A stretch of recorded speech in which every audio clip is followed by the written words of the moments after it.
ये प्रसंग सुनिएगा, दिमाग हिल जाएगा। बहुत सारे लोगों के मन में ये भाव है कि भगवान की सेवा तो करना चाहते हैं, लेकिन भोग कैसे लगाएंगे, कभी कुछ गलती हो गई तो।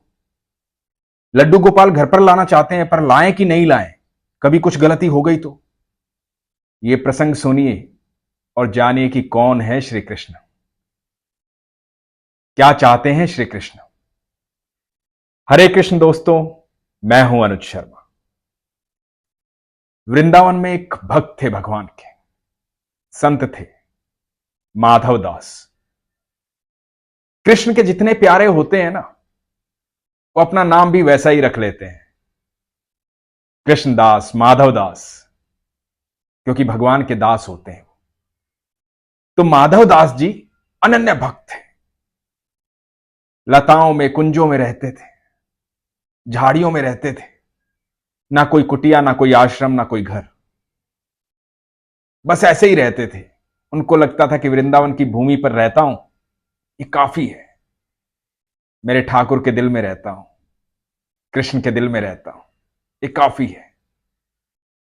ब्रज की रज में लिपटे रहते थे। माधव दास जी भोजन क्या करते थे, सुनकर आप हैरान हो जाएंगे। संत लोग आते थे आश्रम में, भोजन करते थे, भोग लगाते थे। जो संत लोग झूठा छोड़कर चले जाते थे, उन संतों का भोजन इकट्ठा करते, उस झूठे भोजन का भगवान जी को भोग लगाते, ठाकुर जी को। ठाकुर जी को भोग लगाते, उसके बाद उस भोग को खुद खाते। बड़े अलग मिजाज के भक्त थे, बड़ा अलग प्रेम था। संतों का झूठा भोजन लेकर के भगवान को भोग लगाना कभी सुना ही नहीं होगा आपने। अनन्य भक्त थे ठाकुर जी को।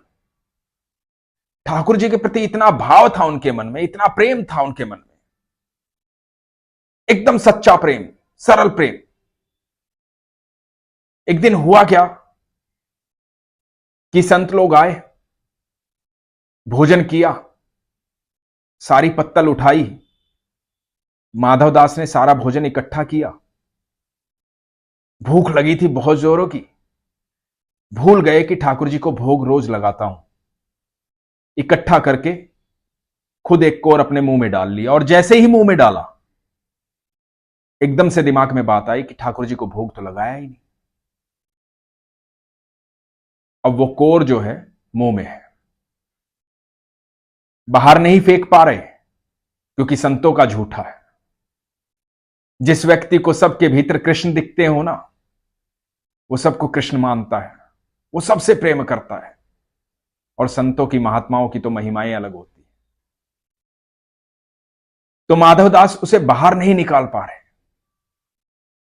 और अंदर नहीं निगल पा रहे, क्योंकि अपने ठाकुर को भोग नहीं लगाया। बड़ी समस्या हो गई उनके लिए। ना बाहर निकाल पा रहे हैं, ना अंदर निगल पा रहे हैं। मन ही मन सोच रहे हैं, मेरे ठाकुर को भोग नहीं लगाया, बड़ी गलती हो गई। रो रहे हैं, आंखों में आंसू आ रहे हैं, और कोर मुंह के अंदर। 10 मिनट हुई, 15 मिनट हुई, आधा घंटा हुआ, 1 घंटा हुआ, कुछ नहीं सोच पा रहे। आधा दिन बीत गया, पूरा दिन बीत गया, पूरी रात्रि बीत गई। अगले दिन की सुबह हुई, कोर मुंह में है, वहीं बैठे हैं। वो संतों का झूठा भोजन भी वहीं रखा है, ना अंदर ले रहे हैं, ना बाहर फेंक रहे हैं। दोनों ही तरफ सम्मान की बात है, दोनों ही तरफ भगवान की बात है। अनन्य भक्त ऐसे ही होते हैं। आंखों से अश्रुधारा लगातार बह रही है, मन ही मन ठाकुर जी से माफी मांग रहे हैं। कह रहे हैं, प्रभु ये गलती हो गई, ये पाप हो गया मुझसे, पहली बार ये पाप हुआ है, मुझे क्षमा करें प्रभु, मुझे क्षमा करें। ठाकुर जी को याद कर रहे हैं, और प्रातःकाल ठाकुर जी उनके सामने आ जाते हैं साक्षात। देखते हैं माधव दास, मोर मुकुटधारी, बंसीधारी, बाके बिहारी, नंद के लाल, यशोदा के लाल, माधव दास के प्यारे कृष्ण कन्हैया सामने खड़े हैं साक्षात। देख रहे हैं मुंह में कोर है, कुछ बोल नहीं पा रहे, बोलने की स्थिति में ही नहीं है। ठाकुर जी बोलते हैं, ठाकुर जी कहते हैं, माधव कल से भूखा हूं, भोग ही नहीं लगाया, भोजन ही नहीं खिलाया। माधव दास इशारों में कह रहे हैं कि प्रभु गलती हो गई, समझ ही नहीं पाया क्या करूं। कौर मुंह में ले लिया, तब याद आया कि ठाकुर जी को भोग नहीं लगाया, मेरे प्यारे को भोग नहीं लगाया। अब इसे बाहर भी नहीं कर सकता हूं क्योंकि संतों का झूठा है, आपके भक्तों का झूठा है, आपके प्यारों का झूठा है, कैसे बाहर फेंक दूं। अंदर निकल नहीं सकता हूं क्योंकि आपको भोग नहीं लगाया।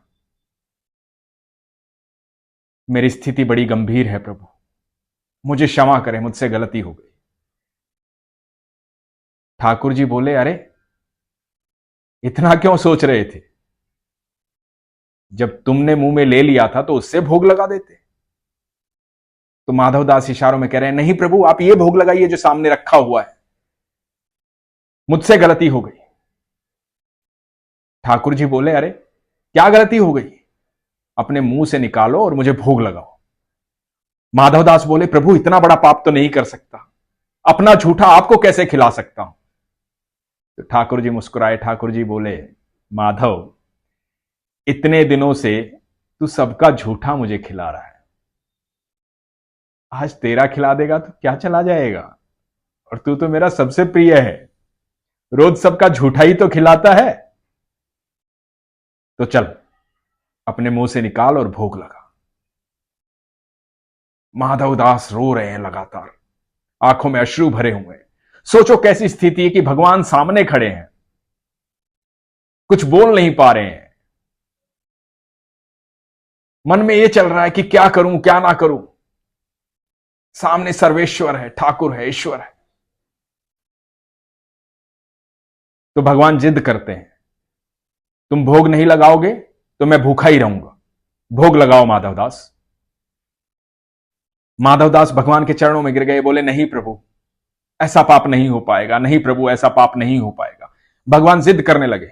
भगवान ने कह दिया कि तुम भोग नहीं लगाओगे, अपना झूठा नहीं खिलाओगे, भोग ग्रहण नहीं करूंगा, अब सोच लो तुम्हें क्या करना है। और माधवदास ठाकुर जी के पैरों में गिरे हुए हैं, और पैरों में गिरे गिरे आंखों से अश्रु बह रहे हैं, कुछ बोलना चाहते हैं, इतने में उनके मुख से, उस कोर से थोड़ा सा चावल गिरता है। भगवान की तरफ देख रहे हैं, भगवान उनको उठाते हैं, वो चावल का दाना उठाते हैं, भगवान ग्रहण करते हैं, अंतर्ध्यान हो जाते हैं। ऐसे हैं मेरे ठाकुर, ऐसे हैं मेरे कृष्ण। हम क्या जानेंगे उनकी महिमा को। वो इतना प्यार करते हैं, इतना प्यार करते हैं जिसकी कल्पना भी नहीं की जा सकती। और हम लोग ये सोचते हैं कि क्या भोग लगाएंगे उन्हें, कैसे सेवा करेंगे उनकी। हम लोग ये सोचते हैं कि अरे ये तो एक ड्यूटी बन जाएगी, लड्डू गोपाल को ले आए तो कैसे करेंगे, मैं नहीं होऊंगा तो कौन करेगा। हम इतना सोचते हैं, सिर्फ इतनी सी बात से अपने ठाकुर से दूर हैं। क्यों, किस लिए? कृष्ण है वो, सर्वेश्वर हैं वो, हम होते कौन है उन्हें देने वाले, हम होते कौन है उन्हें भोग लगाने वाले। हम सबको तृप्त करने वाले ठाकुर हैं। हम तो अपने भाव से, अपने प्रेम से कुछ भी अर्पण करते हैं ना, वो दिल से प्रेम से ग्रहण करते हैं, वो भाव वो ग्रहण करते हैं। वो जो भाव देने का होता है, भाव भोजन करवाने का होता है, भाव प्रेम करने का होता है, उन्हें हमसे कुछ नहीं चाहिए। वो हमारे दाता हैं, वो हमें सब कुछ देते हैं। तो कभी ये मत सोचिएगा कि मैं कैसे सेवा करूं, ये ड्यूटी तो नहीं है मेरी। प्रार्थना जरूर कीजिएगा। हम जब आरती करते हैं तो एक लाइन आती है, तेरा तुझको अर्पण क्या लागे मेरा। बड़ी सत्य लाइन है ये। हमारा है ही क्या जो हम उसे देंगे, क्या है हमारा। और सच में कोई हमारा है ना तो बस ठाकुर जी हैं, ईश्वर ही हैं, और कोई नहीं है। वही हमेशा साथ रहते हैं, हर पल साथ रहते हैं, भूत भविष्य वर्तमान सब कुछ वही है। बस आपका विश्वास जो है वो प्रगाढ़ होना चाहिए, मजबूत होना चाहिए। इसलिए हमेशा कहता हूं, अपने विश्वास को मजबूत रखिए, अपना ख्याल रखिए। हरे कृष्ण।